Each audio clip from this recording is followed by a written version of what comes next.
Assalamualaikum warahmatullahi wabarakatuh. Baiklah, perkenalkan nama saya Dinda Widyasari. Saya dari KPRI Macela 51811310070. Saya di sini akan membahas tentang pengertian komunikasi. Nah, ada berbagai pengertian komunikasi massa dari para ahli. Pertama itu pengertian menurut Kevin Pearce atau dalam Little John dan Foss 2009. Komunikasi massa yaitu merupakan proses di mana seseorang atau sekelompok orang atau organisasi besar menciptakan pesan dan mentransaksikannya melalui beberapa jenis medium ke audiens yang besar, anonim, dan heterogen. Nah, tidak jauh beda dengan pengertian di atas. Joseph Turow 2009 juga memiliki pengertian tentang komunikasi massa.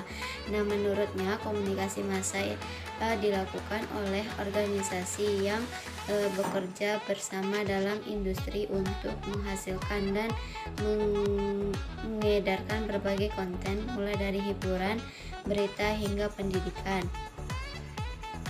Hal yang sama juga diungkapkan oleh David Perry 2002. Secara tradisional, komunikasi massa itu merupakan proses yang melibatkan pesan yang dikirim kepada khalayak umum. Bisa disimpulkan bahwa komunikasi massa itu merupakan proses komunikasi yang terorganisasi dilakukan oleh organisasi atau institusi yang disampaikan kepada audiens secara masif dan umum.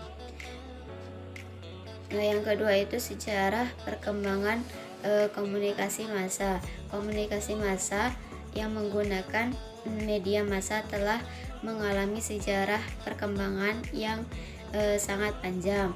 Secara singkat, sejarah perkembangan komunikasi massa itu dapat diuraikan dalam beberapa tahapan, yakni yang pertama itu era menggunakan isyarat dan lambang. Era ini ditandai dengan interaksi manusia yang sangat sederhana. Lambang dan tanda yang digunakan dalam berkomunikasi sangat sederhana, misalnya melalui bunyi atau gerakan-gerakan tertentu. Pada era ini belum ada penggunaan bahasa. Komunikasi itu dilakukan dengan menggunakan gerakan tangan, volume suara, dan tanda-tanda lainnya. Yang kedua itu era berbicara dan penggunaan bahasa. Nah, era ini berlangsung sekitar 300.000 sampai dengan 200.000 sebelum Masehi, yang merupakan cikal bakal kemampuan manusia dalam berbicara dan berbahasa.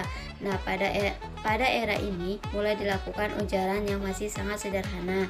Yang ketiga itu era media tulisan. Era ini berlangsung sekitar 5.000 sebelum Masehi. Pada era ini mulai mengenal media tulisan, terutama di Cina, Mesir, Mesopotamia.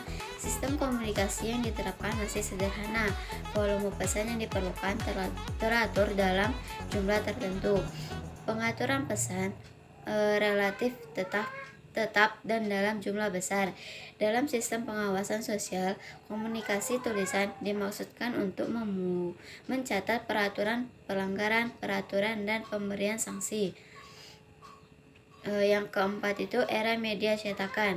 Media cetak diciptakan di Cina pada awal abad ke-15. Pada tahun 1455 terjadi penyempurnaan mesin cetak oleh Gutenberg di Jerman. Hal ini mendorong penemuan berikut berupa pabrik kertas, mesin pemotong kertas, dan lain-lainnya. Dalam perkembangan berikutnya muncul buku, majalah, telepon, telegram, radio, surat kabar, televisi, film, internet, VCD, DVD, dan seterusnya. Nah, sejarah penemuan huruf alat cetak, huruf grafik, dan penemuan di bidang teknologi informasi dan komunikasi merupakan awal mula perkembangan komunikasi massa. Surat kabar dan majalah untuk publik diterbitkan pertama kalinya di Eropa Barat, Inggris, dan Amerika Serikat. Pada abad 17 sampai 18, penyempurnaan mesin cetak oleh Gutenberg di Jerman pada tahun 1455 membuka peluang komunikasi tertulis secara lebih luas karena dapat mengatasi keterbatasan ekonomi. Penemuan itu mempermudah mencetak karakter alfabet untuk disusun dan dibentuk dalam pesan-pesan yang diinginkan. Penemuan tersebut menyebabkan tumbuhnya kebutuhan pengetahuan di kalangan bawah. Hal ini mendorong kemajuan pendidikan dan akses memperoleh pendidikan cenderung lebih merata. Nah, penemuan mesin cetak itu juga berimplikasi positif pada kesempatan untuk memperoleh kebebasan mendapatkan pengetahuan dengan membatas kontrol komunikasi oleh gereja dan kerajaan yang ada, akhirnya menyebabkan menguatnya kekuatan sipil atau publik. Saat buku-buku yang diterbitkan sebelum ditemukan mesin cetak ditulis dengan tulisan tangan, membutuhkan waktu yang sangat lama dalam memproduksinya. Nah, keterbatasan itu tidak hanya berakibat pada lamanya produksi, tetapi juga reproduksi yang demikian sulit dan terbatas. Hal ini menimbulkan terbatasnya buku bacaan yang dihasilkan. Akibatnya, pembaca buku hanya terbatas pada pendeta dan kaum bangsawan saja. Penemuan Gutenberg telah menambah jumlah buku yang tersedia bagi kelas menengah baru dalam masyarakat. Perkembangan percetakan mengakibatkan perubahan budaya yang signifikan dalam masyarakat Eropa. Perkembangan percetakan menambah jumlah orang yang melek huruf pada kelas menengah. Seiring dengan perkembangan perdagangan dan komersial di Eropa, mengalami perubahan budaya penting berupa transformasi aktivitas ekonomi yang berbasis agraris dan bersifat regional pada abad pertengahan, menuju kesadaran akan perlunya dinamika masyarakat dengan melakukan pelayaran keliling dunia sekaligus melakukan kegiatan perdagangan.